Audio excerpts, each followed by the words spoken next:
Talk of the Town 411.com. Okay.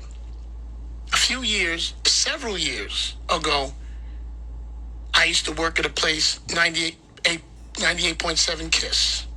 I used to fill in for Cool DJ Red Alert, and that's before, that's before I came to Hot 97.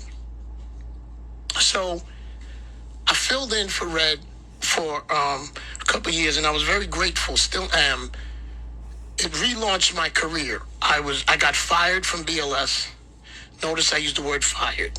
I got fired from BLS, and where I used to be with Chuck Chill Out on the weekend, and I used to play the rap records. And Talk of the Town Red Alert brings me to 411.com. Kiss FM. I'm opening for him. We're in the clubs. He takes a liking to me, and I need to explain something to you that's very important that you may not understand is, you know, like me and Enuff, Red and Chuck were competitive, but friends. And the fact that Red Alert took me in his camp knowing I belonged to someone else's camp was a big deal for me. That was a very big sign of trust. And New York, Red Alert, he put on Clark Kent. He was very instrumental in Kid Capri's career, very instrumental in Sammy B's DJ career from the Jungle Brothers. He broke countless artists, Tribe Called Quest, Queen Latifah, Taylor, all those things, man. And I got a call from Hot 97. And when I took that job, DJ Enuff replaced me with, Red Alert replaced me with DJ Enuff. And I remember Red saying, it was, Ace, DJ Ace, you may not know this from Brooklyn, but it was between DJ Ace and DJ Enuff. That's who Red liked. And if you know Red Alert, you know me and Enuff are similar personalities. Like, we're similar, like, in terms of, like, how we rock and we move. And Talk of the Town 411.com. at the time, Clark Kent, Kid Capri, they're owning it. But the king was always Red Alert. We were all fighting for second and third. Okay, I want to make sure I do the landscape right. Clark Kent was extremely powerful. Kid Capri, extremely powerful, extremely great DJs. I studied them and to their Talk of technique. the Town 411.com. Then we fast forward, so I come to Hot 97, and Red Alert gives Enuff a try, but we're all friends, but we're a little unit. Red Alert, DJ Enuff, Funk Flex, we're a unit, and we're rocking together. Even though separate stations, I think me and Enuff used to be on against each other. He was at KISS, I was at HOT. We had a good time. And Red Alert comes to Hot 97. He's doing the 5 o'clock mix. And Enuff comes a little bit after because they buy KISS FM. So at some point, Red Alert, Funkmaster Flex, and Enuff are in the same building. Now it's a tricky story.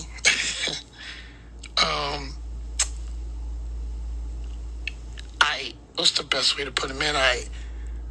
We always had a good time, and Red was our leader.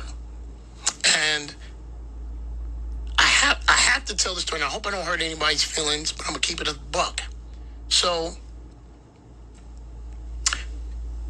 Enuff's having a good time, we having a good time, and Wendy Williams and Angie have a situation where they're not in a good space.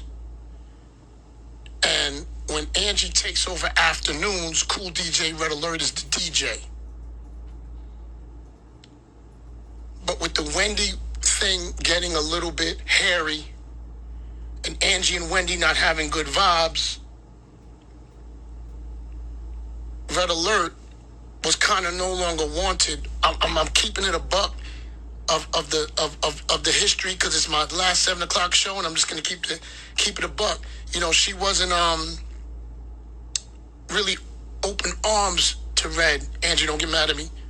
She wasn't open arms to Red anymore, because, and I understand why, because if her and Wendy are having friction and it's Red, I get it. And I don't remember the year. He's doing 5 o'clock.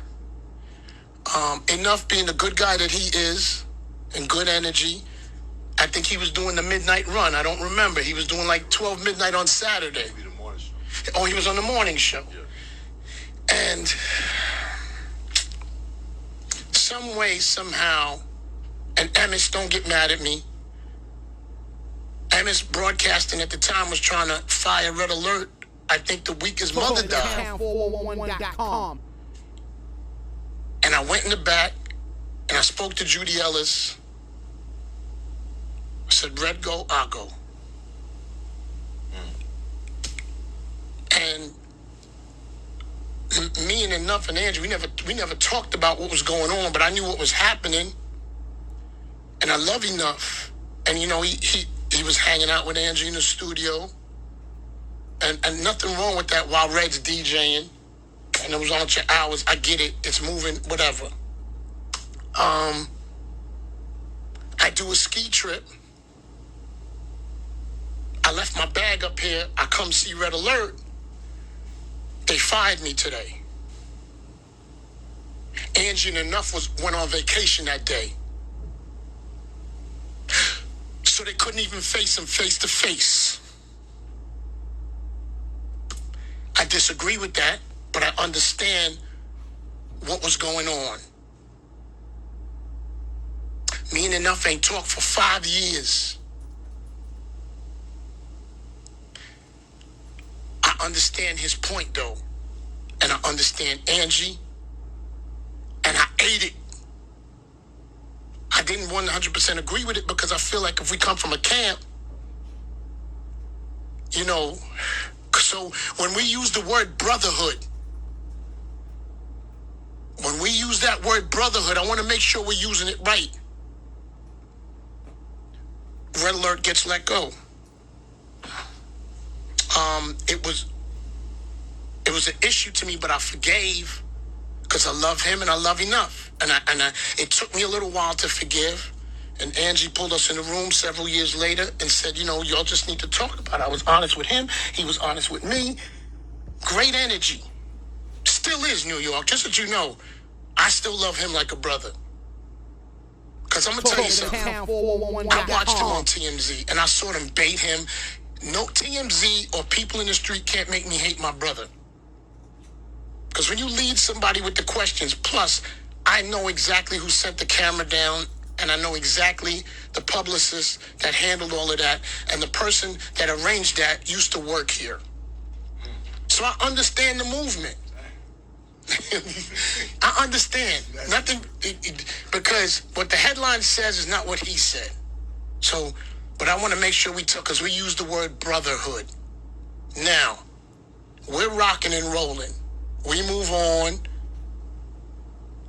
We're at this 5 o'clock thing. Red Alert is no longer here. My guy Enuff, he's doing, I get it. We piece up. You know, that's what he always says sometimes. We get along, we don't. But, you know, me and him is always back to back. And I'm never going to let my brother fall. So, I'm going to go part 2 to another story. My brother calls me. Flex, I need to talk to you. Papa, you know how he talk. That's my guy. He says, I need to talk. He says, Enuff.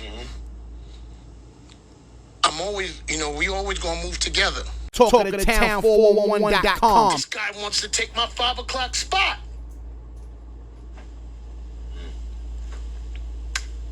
He says, hey, man.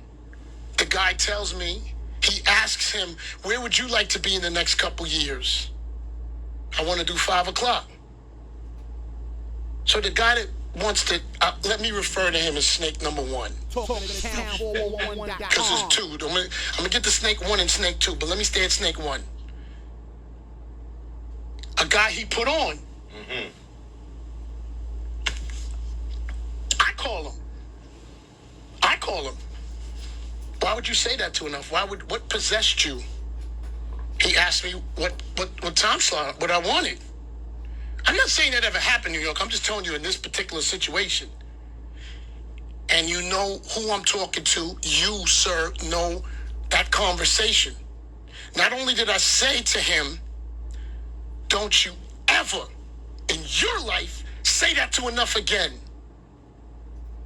On the phone, I said it to you. Never say that. And you know, me and your relationship changed after that day. Because I saw you were a snake. He put you on, and that's what you felt you needed to do. I talked to my guy. We moved past it. I get it. Maybe it happens, maybe it doesn't. But when your number two guy is already plotting on you from years early on what he wants to do with your slot, that's not a trustworthy person. Because New York, Jersey, Connecticut, and I'll say it with my team in the room,